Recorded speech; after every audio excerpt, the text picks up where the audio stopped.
Olá, querido, graças e paz, tudo bem? Seja muito bem-vindo aí ao canal Rafael Guarnier. Seguimos aí com o nosso estudo de Gênesis, amém? Na nossa série Gênesis, muito mais do que o início de tudo. E hoje chegamos aí ao capítulo 33, né? Aquele encontro tão esperado por nós entre Esaú e Jacó, né? Jacó morrendo de medo aí. Nós vimos no capítulo 32 que ele manda uma série de presentes antes para o seu irmão, presentes escalonados, né? Separa ali o seu povo, coloca as mulheres, né, Lia e as servas na frente, a Raquel coloca atrás dele com José, e vão aos poucos. E agora, nesse capítulo 33, nós vamos ver de fato esse encontro. Amém? Então, a gente pode dizer que ele vai ser bem recebido por Esaú. Né? A gente vê isso dos versículos 1 ao 16. Vamos ver rapidinho isso daí? Um capítulo curtinho. Amém? Enquanto você abre a Bíblia aí no capítulo 33 de Gênesis, curte, compartilha esse vídeo aí nas suas redes, bem curtinho. Inscreva-se no canal se possível for. Amém? Ajude aí o seu amigo aqui, né, nos nossos estudos. Versículo 1 do capítulo 33, né, 33 de Gênesis, versículo 1.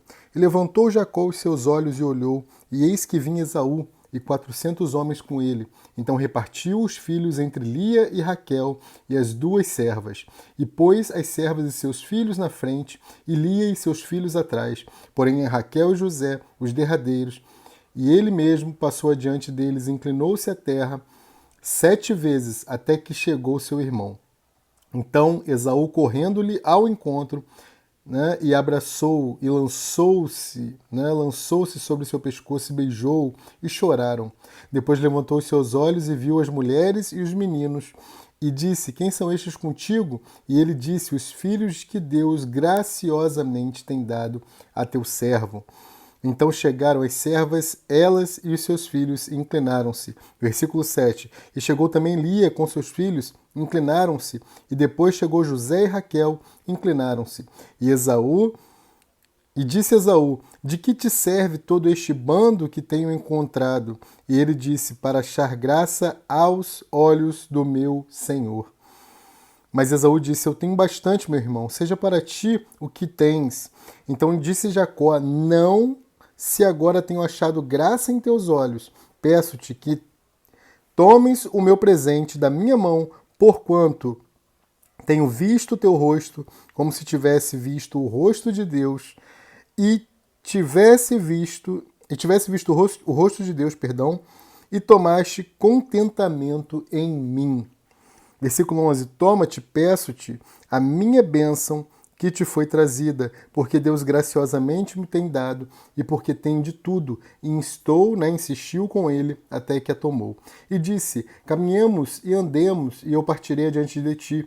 Porém ele lhe disse: Meu senhor sabe que estes filhos são tenros, e que tenho comigo ovelhas e vacas de leite. Se as afadigarem somente um dia, todo o rebanho morrerá.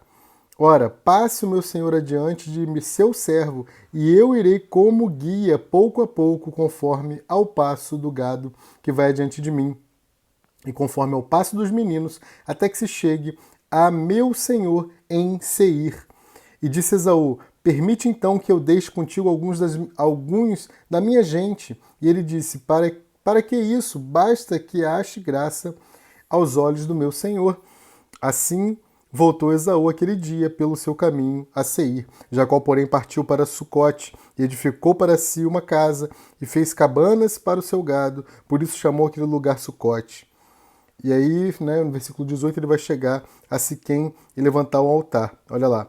E chegou Jacó a Salva-Salém, cidade de Siquém, que está na terra de Canaã, quando vinha de Padã-Arã, e armou a sua tenda diante da cidade, e comprou uma parte do campo em que estendera a sua tenda, da mão dos filhos de Amor, pai de Siquém, por 100 peças de dinheiro, e levantou ali um altar, e chamou-lhe Deus, o Deus de Israel. Amém? Então vamos comentar algumas coisas aqui bem rapidinho. Como eu falei, ele é bem recebido, então, por seu irmão Esaú, né? Ele estava morrendo de medo e é bem recebido. Okay? Mas antes de falarmos desse 33, no finalzinho do 32, olha lá, capítulo 32, versículo 32, olha: Por isso os filhos de Israel não comem o nervo encolhido, né, que está sobre a juntura da coxa até o dia de hoje, porquanto tocara a juntura da coxa de Jacó no nervo encolhido. A gente viu aqui, né, que Jacó lutou com um anjo também no capítulo 32, e eu falei que esse anjo é o próprio Senhor. Amém? E no 31, olha que coisa linda. E saiu-lhe o sol quando passou a Peniel. Depois da luta, saiu-lhe o sol. E aí, só para complementar esse capítulo 32 aqui, eu quero dizer uma coisa muito interessante. Né? Percebam que a noite toda ele lutou com o anjo com sua força. Né? Ele estava inteiro. E ele luta com o anjo, ele luta com o próprio Senhor inteiro. Mas após o próprio Senhor o ter tocado, ele não estava mais inteiro, ele estava manco, mas estava resplandecendo sobre ele, né, o sol. Né, estava resplandecendo sobre ele a luz celestial. Amém? Que nós nos desfaçamos, né, desfaçamos das nossas forças para que o sol da justiça possa brilhar sobre nós. Ok? Então, o 33, vamos lá, vamos entrando aqui no 33. Vamos comentar algumas coisas, né? Do versículo 4, que a gente tem ali literalmente o encontro, né? Olha lá. Então Esaú, correndo-lhe ao encontro, abraçou-o e lançou-se sobre o seu pescoço, beijou-o e choraram. Todos os medos aqui de Jacó, né, que a gente percebeu no versículo 30, no capítulo 32, perdão, eram frutos da sua própria preocupação. Né? Ele estava preocupado e isso gerou medo nele. Perceba, Deus foi quem protegeu Jacó.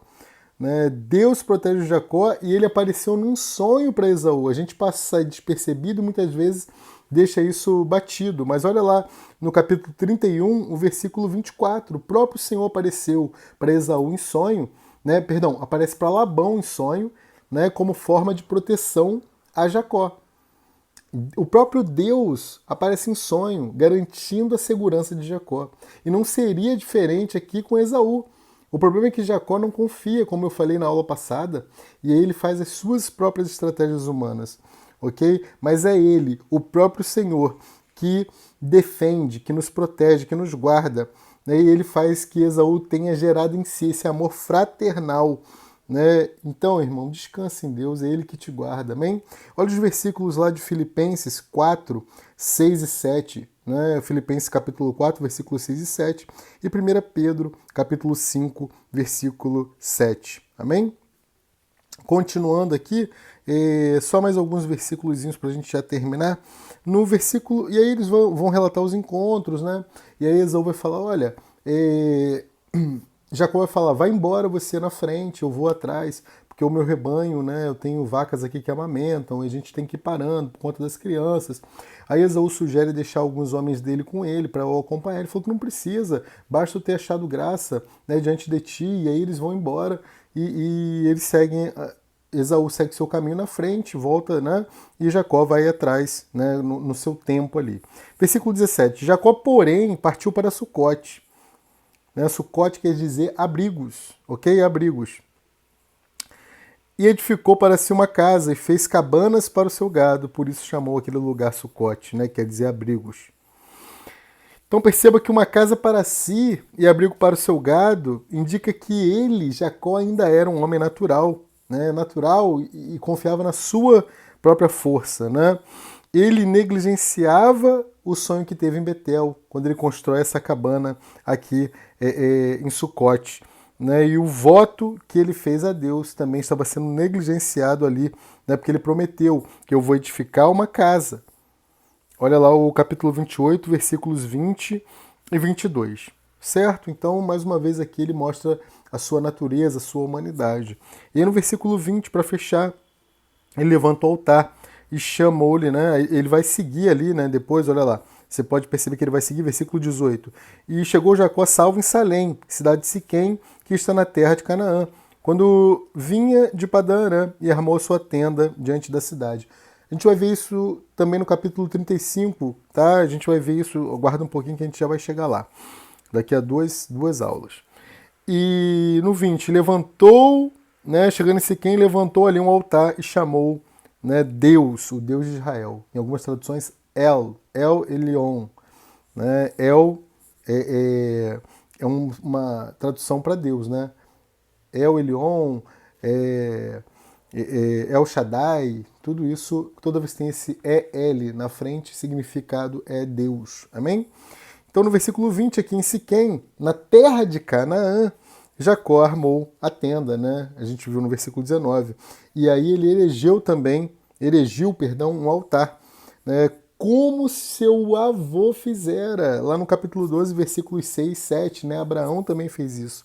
Então aqui ele começa a viver, né, a mudança que ele sofreu no versículo 27, 28, né, quando o Senhor muda o nome dele, do capítulo 32, começa a aparecer aqui, quando ele levanta esse altar, né, e aí a gente começa a ver o viver do Senhor nele, né, e ele começa a mudar o seu viver, né, como um homem chamado e escolhido por Deus para cumprir o seu propósito, do dispensar-se dele em nós, né, na humanidade. Amém? Capítulo 33, poderosíssimo, né, curtinho, espero que você tenha gostado. Né? Então, se você gostou, curta, compartilhe esse vídeo, inscreva-se aí no canal e nos ajude. Amém? Um grande beijo, fique com Deus e até a próxima. Tchau, tchau.